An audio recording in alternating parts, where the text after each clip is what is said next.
Hi, everyone. Thanks for joining us during another GovCast episode. I'm Nicole Osinski, Executive Editor for Government Fleet Magazine. Today, we'll be talking about navigating fleet electrification and decarbonization realities with Element Fleet Management's Bill Collins, Sales Director, Government, and Avninder Buttar, Senior Vice President and Head of Electrification.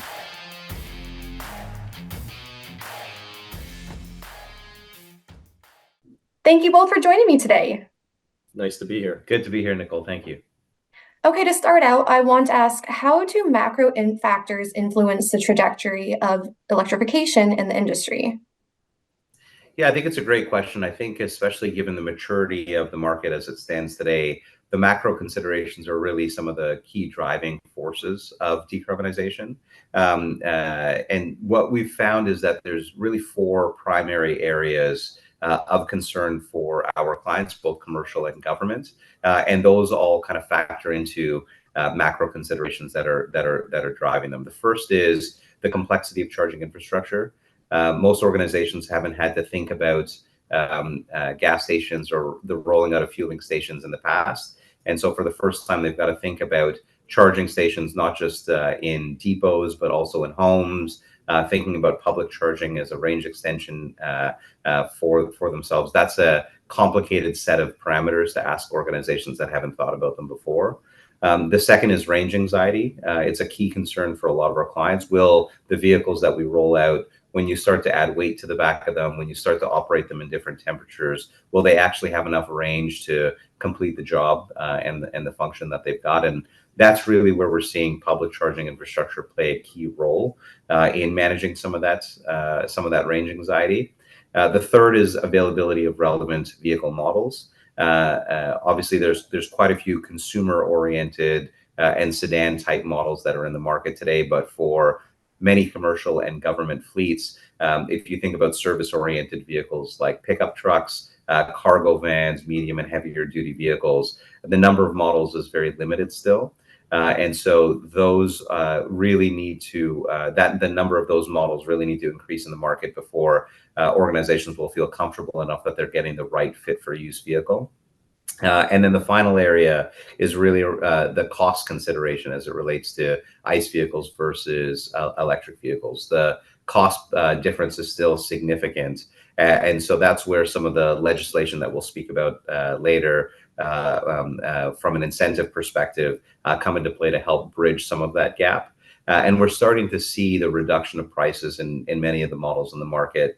And as the battery technology improves, the battery being kind of the most expensive component of an electric vehicle, as that technology improves, we'll start to see that price come down and we'll get closer and closer to cost parity. Got it. What are the prevailing realities that might be slowing down the transition towards electrification? Well, I can speak from the government side, and we'll take a look at three general categories. So one are the vehicles themselves. The second is the charging infrastructure. And the third is the physical facilities, the garages, and most governments operate their own garages. So as Avninder said, the cost of the vehicles is right, at this point in time, higher than an ICE vehicle. So quite frankly, governments, which are more used to consistent expenses every year, now have to budget for increased costs associated with these EVs. Second, with regard to charging, and really charging impacts the first, right? It impacts the vehicles. You need the infrastructure to charge.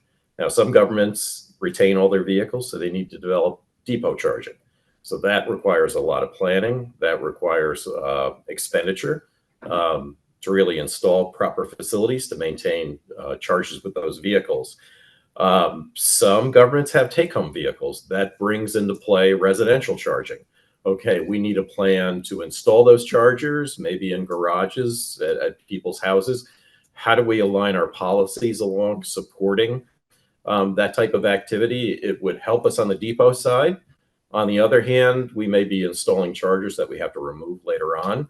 So there are factors in there. And then ultimately, how do we reimburse those employees for the expenditures of charging those vehicles? And then you get to and of course, you have to consider public charging as well. What is the infrastructure around you? And if you send those vehicles out on the road, can your employees stop and have them charged, at a remote location? So that all impacts the speed of transition for governments. And then we come to that final category, which is garages, right? So a lot of governments undertake their own maintenance, but with EVs, we know there are different designs for garages, there are different tools, there are different size requirements. So in essence, that brings a degree of complexity and a higher degree of costs in transitioning for these governments. And that's before we even get to larger vehicles and equipment. Larger vehicles and equipment obviously need bigger batteries. They need to be charged more. They are towing trailers. They are carrying heavier loads. So basically, that all gets back to infrastructure. And do they have the proper infrastructure to support that type of activity? And quite frankly, is there an adequate supply of those vehicles for governments to accomplish their missions? And the final point to make here really is, governments have to operate 24/7. If an ambulance doesn't get to where it needs to be, if a fire truck isn't able to make a timely call, that's an issue. So in this whole transition process, we really need to think about governments have to operate perfectly. Therefore, they really need adequate equipment. All of the problems need to be solved well in advance of them actually executing. And so that puts a lot of pressure on governments. I think, we have mandates, and mandates are very helpful for, showing us a target, giving us a target, and having us work towards a target. But this transition obviously is a lot larger than I think everyone thought of it. It's going to require a lot of work on the part of utilities to kind of coordinate for that extra capacity in terms of the power grid. And governments are going to have to work through their problems really to effectively transition 100% of their fleets. So we have that kind of in the future for governments, and it makes it a bit challenging for them. Well, then going off of that, in what ways is legislation evolving and impacting the decarbonization efforts within the sector? Yeah, so I think it's a great question. I think legislative frameworks are a key driver for decarbonization efforts within fleets, and that obviously impacts both commercial and government fleets. And so this influences both immediate and long-term strategic planning. So if you think about some of the mandates that are coming through in different jurisdictions, all of those are creating a sense of urgency around at least developing the plan for how fleets are going to decarbonize, but they're very purposefully also giving some specific guidance as to how quickly fleets do need to start making those transitions. And so the pace is going to vary depending on which jurisdiction you're in. But broadly speaking, the legislation is really around restricting the use of carbon emitting vehicles after a certain point. And so whether you're in the US and you're looking at the EPA or the CARB standards, or you're in Canada and you're looking at the federal government mandates here, in both of those cases, it really is going to set the pace that you need to move at.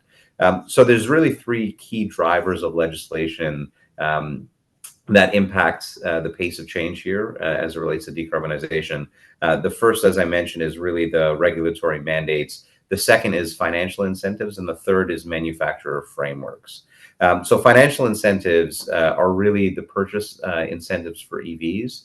And this is obviously a key tool, a carrot, if you will, to encourage fleets to accelerate the deployment of zero-emission vehicles by offsetting some of the cost considerations, as we had talked about previously, between ICE and electric vehicles. And so these, you can see them take the shape of tax credits or rebates, point-of-sale rebates, or grants. And obviously this will vary whether you're looking at the federal level, the state level, more at the municipal level, but even at the utility level, you can see a lot of incentives there as utilities look to understand what the implication of electrification is for the service that they provide.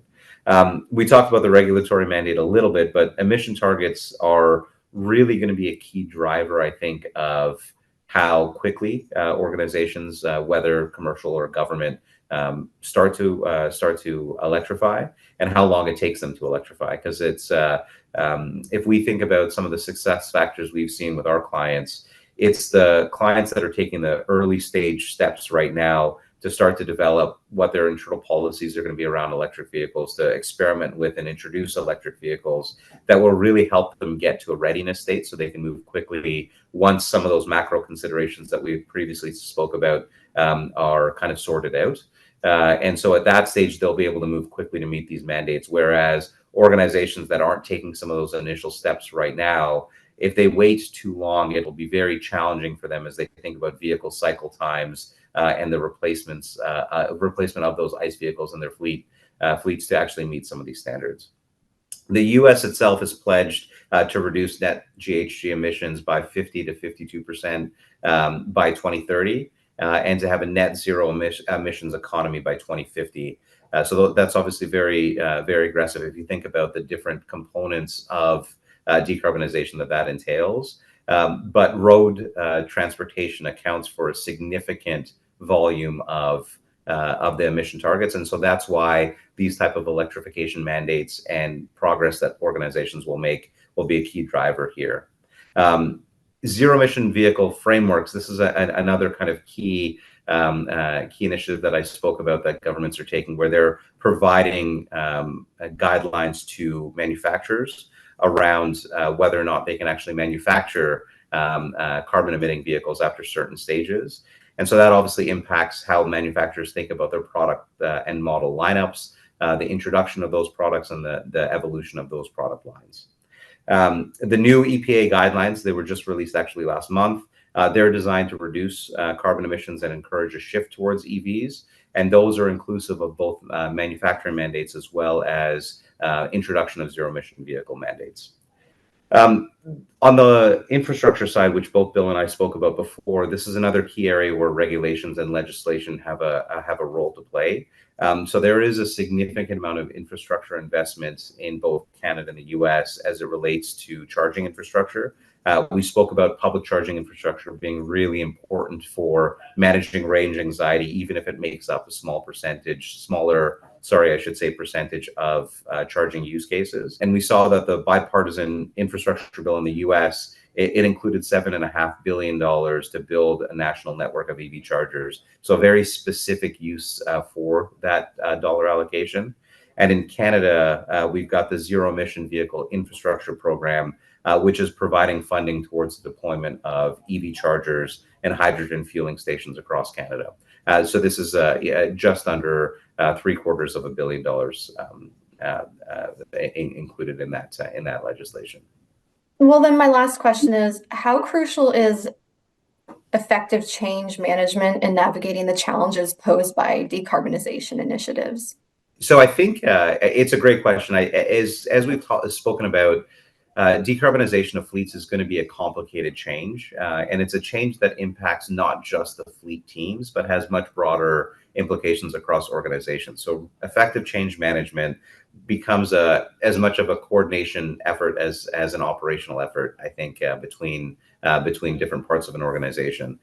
So there's a few key areas to consider here as it relates to effective change management. The first is a cultural transformation. So making sure that sustainability really becomes part of your organizational culture and ensuring that you highlight the rationale for early investment, as I mentioned before, without being ready to move when some of the macro considerations are sorted out, will put a lot of organizations behind the curve as it relates to introducing zero emission vehicles, because they'll really be starting the process at that point. And so one of the advantages we have right now is organizations can start moving, and it can be a little bit slow, and that's acceptable because of where the market is, but it at least allows them to start some of that cultural transformation. The second area is stakeholder alignment. As we spoke about before, in this particular case, fleet isn't the only stakeholder that's involved in the decarbonization of fleet. If you think about the rollout of charging infrastructure, you may require involvement from real estate teams, facilities teams, finance teams. There may be dedicated infrastructure teams depending on the industry or the segment of government that's under consideration here. So bringing all those stakeholders to the table really on day one is a critical success factor for making sure that organizations are able to decarbonize effectively.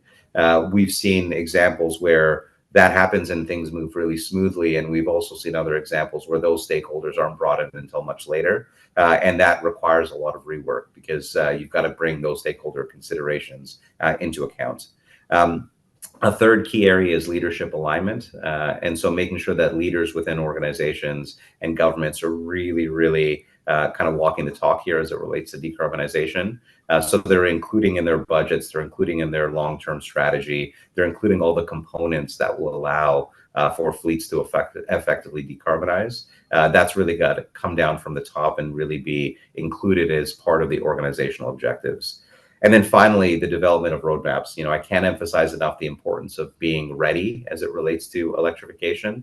And so that means understanding what that transition timeline is going to look like, which vehicles are going to transition when, what charging infrastructure is going to be required, ensuring that you've got new driver policies in place, relationships with relevant both legacy OEMs as well as new OEMs. All of these things take time and effort, and making sure that you appropriately account for that. I would say one of the key areas that we spend a lot of time with clients on is helping them develop that roadmap on the front end, and knowing that it'll be an evolving roadmap and it'll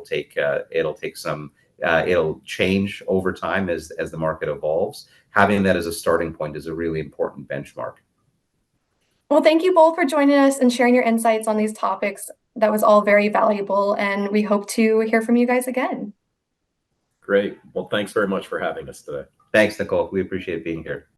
Thank you to everyone who's been watching our episodes. We really appreciate you tuning in. Please stay tuned for our next episode and for more fleet-related content.